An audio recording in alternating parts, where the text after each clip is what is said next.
छत्रपती शिवराय, हिंदू हृदय सम्राट, शिवसेना प्रमुख माननीय बाळासाहेब ठाकरे, आपल्या राज्यघटनेचे शिल्पकार भारतरत्न डॉक्टर बाबासाहेब आंबेडकर यांना अभिवादन करतो। आपले पक्षप्रमुख आणि आपल्या महाराष्ट्राचे माजी मुख्यमंत्री आदरणीय उद्धवसाहेब ठाकरे, शिवसेना नेते, माजी केंद्रीय मंत्री आणि ज्यांची पुन्हा एकदा लोकसभेचे उमेदवार म्हणून ज्यांची उमेदवारी जाहीर झालेली आहे ते सन्माननीय गीते साहेब, आमचे ज्येष्ठ सहकारी श्री विनोदजी घोसाळकर, वरुणजी सरदेसाई, व्यासपीठावरील सर्वच मान्यवर मंडळी, पत्रकार मित्र आणि मोठ्या संख्येने उपस्थित असलेल्या बांधवांनो, भगिनींनो आणि सहकारी मित्रांनो, आपल्याला आठवत असेल आदरणीय उद्धव साहेबांनी वरळी ते NSA हॉल आहे त्या हॉलमध्ये एक महापत्रकार परिषद घेतली। त्या महापत्रकार परिषदेमध्ये जो महत्त्वाचा विषय होता ते विधानसभेचे अध्यक्ष ज्यांना सुप्रीम कोर्टाने लवाद म्हणून नेमलं होतं, परंतु ते लवाद नाही तर लबाड निघाले। त्या लबाडानं याच ठिकाणी शिवसेनेतून ज्या 40 गद्दार आमदारांनी गद्दारी केली, कुठे गेला बिचाऱ्याच्या आत्म्याला शांती लाभो। आणि म्हणून ही गद्दारी आहे। सुप्रीम कोर्टाने आपल्या निकालामध्ये स्पष्टपणे म्हटलं होतं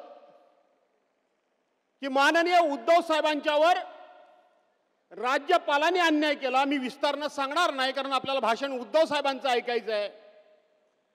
राज्यपालांनी अन्याय केला, भारतीय जनता पार्टीने अन्याय केला, निवडणूक आयोगाने सुद्धा अन्याय केला, त्याचबरोबर सगळ्या सरकारी यंत्रणेने अन्याय केला आणि नेमलेल्या लबाडाने सुद्धा अन्याय केला।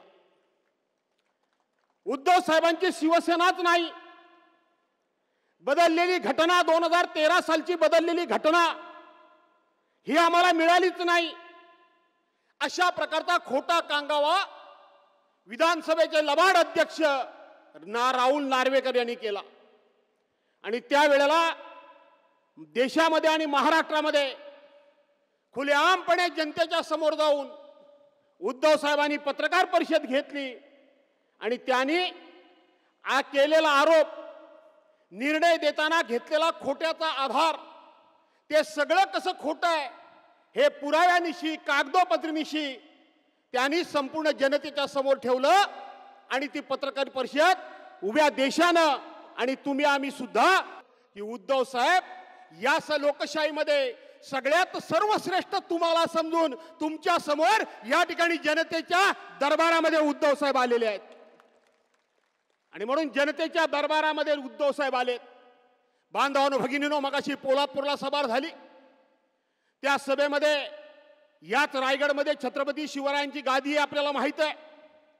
ज्यांनी म्हणून गद्दारी केली त्यांना टकमक टोकावरून छत्रपती शिवाजी महाराजांनी कडेलोट केलेला आहे का नाही केलेला आहे? आज आपल्यामध्ये या राज्याचे माजी मुख्यमंत्री कैलासवासी अंतुले साहेब नाहीत।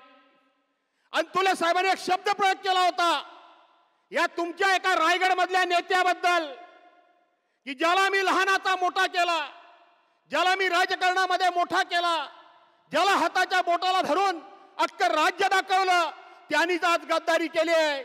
आज जर छत्रपती शिवाजी महाराज असते तर ह्या नेत्याला त्या रायगडच्या टकमक टोकावरून खाली टाकून दिलं असतं, असा प्रयोग केला होता, शब्द प्रयोग केला होता। आठवतंय तुम्हाला? मला वाटतं उद्धव साहेब तुम्हाला तेच सांगायला आलेत। आज लोकशाही आहे, त्यावेळेला लोकशाही नव्हती, हुकुमशाही होती, राज्यशाही होती। त्यावेळेला राजा देईल ती शिक्षा, पण आज जनता देईल ती शिक्षा। आज तुम्ही सुद्धा या गद्दारांचा कडेलोट करू शकता। काय सांगतात उद्धव साहेब की डॉक्टर बाबासाहेब आंबेडकरांच्या घटनेनं या देशाचे राष्ट्रपती असतील ना तर पंतप्रधान असतील ते ज्यावेळेला मतदान केंद्रावर मतदान करायला जातील त्यांना सुद्धा एकच मत देण्याचा अधिकार आहे. आणि या म्हसाळामधल्या सर्वसामान्य महिला बांधव भगिनी ज्या वेळेला मतदान केंद्रावर जातील त्यांना सुद्धा एकच मत देण्याचा अधिकार आहे. आणि म्हणून उद्धव साहेबांना तुम्हाला शब्द द्यायचा आहे की उद्याची लोकसभेची निवडणूक होऊ द्या, विधानसभेची निवडणूक होऊ द्या, उद्धव साहेब आम्ही ह्या एका बोटाचा वापर करून यांचा राजकीय कळीलोट केल्याशिवाय राहणार नाही, हा शब्द तुम्हाला या ठिकाणी द्यायचा आहे. आणि तो राजकीय कळीलोट तुम्ही करावा म्हणून या ठिकाणी तुम्हाला विनंती करण्याकरता माझ्यासारखा कार्यकर्ता उभा आहे. उद्धव साहेबांना तुम्ही शब्द द्या. आज उद्धव साहेब लढतायत, एकाएकी लढतायत, या लोकशाही करता लढतायत, संविधानाकरता लढतायत, घटनेकरता लढतायत आणि ह्या देशाच्या एकतेने अखंडतेकरता लढतायत. मुस्लिम बांधवांना मला सांगायचं आहे की मागच्या वेळेला काही कोल्हापूरचे मुस्लिम बांधव उद्धव साहेबांच्याकडे पक्षप्रवेशाकरता आले. उद्धव साहेब कोण आला की लगेच शिवबंधन बांध, लगेच पटका घाल करत नाहीत. तर तो का आलाय, तो मनानं आला पाहिजे, तो विचारनं जोडला गेला पाहिजे, याच्याकरता म्हणून ते चर्चा करत होते. आणि त्यावेळेला तुम्ही माझ्याबरोबर का येताय हा प्रश्न उद्धव साहेबांनी विचारला. माझ्या मुस्लिम बांधवांनी ऐकून ठेवा. त्या मुस्लिम बांधवांनी कोल्हापूरच्या उद्धव साहेबांना सांगितलं, साहेब गेली 40-50 वर्ष आम्ही राजकारण पाहतो, अनुभवतो, खेळतो, परंतु 2019 साली तुमची सत्ता महाराष्ट्रामध्ये आली आणि महाराष्ट्रामध्ये आल्यानंतर आमच्या समाजाची पूर्णपणे खात्री झालेली आहे की आज देशामध्ये विश्वास ठेवण्यासारखं एकमेव नेतृत्व कुठलं असेल तर ते उद्धव बाळासाहेब ठाकरे आहे. एकमेव नेतृत्व आहे. आणि म्हणून माझा आमचा सगळा समाज तुम्ही न बोलवता तुमच्याबद्दल आदरानं, प्रेमानं, आपलेपणानं आणि विश्वासानं येतोय. हा विश्वास उद्धव साहेब कधी तोडणार नाहीत, हा विश्वास शिवसेना कधी तोडणार नाहीत. त्यांच्या भाषणामध्ये ते सांगतील. आणि म्हणून तुम्हा सर्वांचं स्वागत करण्याकरता, तुम्हा सर्वांना धन्यवाद देण्याकरता एवढ्या मोठ्या संख्येनं मला आश्चर्य वाटतं. उद्धव साहेब मला काही कळत नाहीये, कारण शेवटी एका अर्ध्या लोकसभा मतदारसंघामध्ये 2 दिवसामध्ये 6 सभा, 2 दिवसामध्ये 6 सभा. अरे गद्दारांची हिम्मत नाही की पुऱ्या मतदारसंघाची एक सभा घेणं, पुऱ्या लोकसभेची मतदारसंघाची. आणि हजारोच्या संख्येनं तुम्ही 2 दिवसामध्ये अर्ध्या मतदारसंघामध्ये 6 सभा घेतायत आणि त्या हजारांच्या होत आहेत. यातूनच एक स्पष्ट होतं की जनतेचा विश्वास हा उद्धव बाळासाहेब ठाकरेंच्यावर आहे, याबद्दल दुमतंठाचं कारण नाही. आणि म्हणून घाबरू नका, चिंता करू नका. रायगडवाले असतील, रत्नागिरीवाले आमच्यासारखे असतील, मागच्या वेळेला मी उद्धव साहेबांच्या बरोबर नव्हतो म्हणून कोणतरी जिंकला असेल, जरा काढू काही त्याची माझ्या पद्धतीनं. उद्धव साहेबांच्या भाषणाला जरा उशीर होईल म्हणून, आणि म्हणून मागच्या बाजूला मी नव्हतो.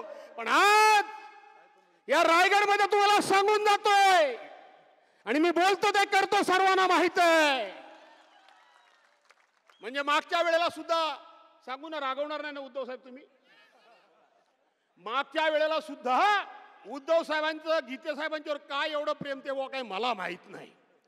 मी राष्ट्रवादीमध्ये होतो, उद्धव साहेब ग्वागरला सभेला आले होते आणि तेव्हा उद्धव साहेब सांगत होते, भास्करराव मला बाकी काय माहित नाही, जिथे निवडून आले पाहिजेत.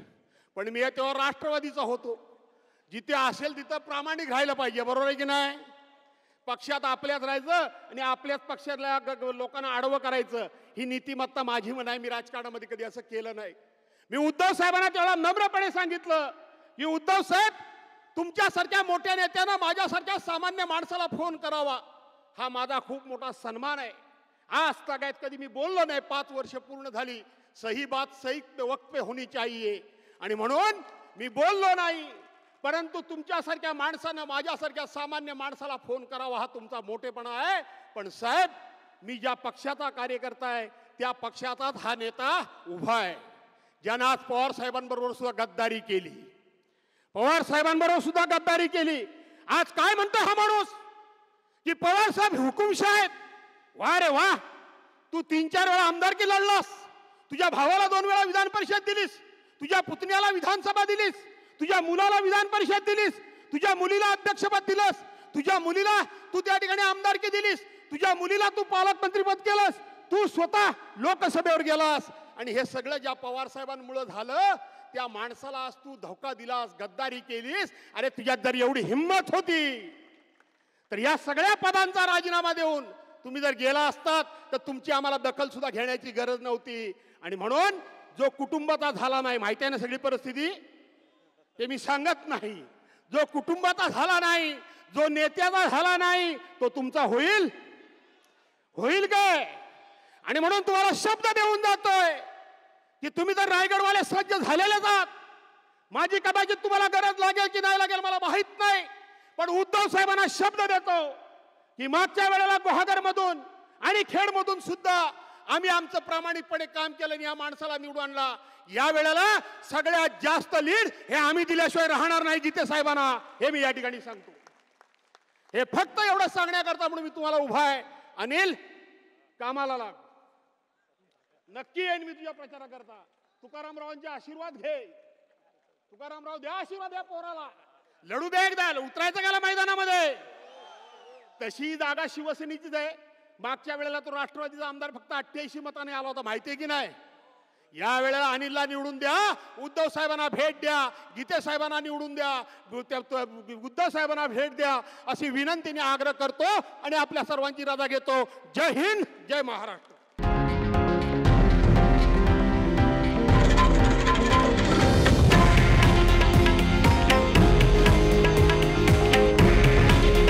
हे आहे देशातील नंबर 1 न्यूज नेटवर्क आणि आपण पाहत आहात TV9 मराठी. काळजी तुमची, हित महाराष्ट्राचं.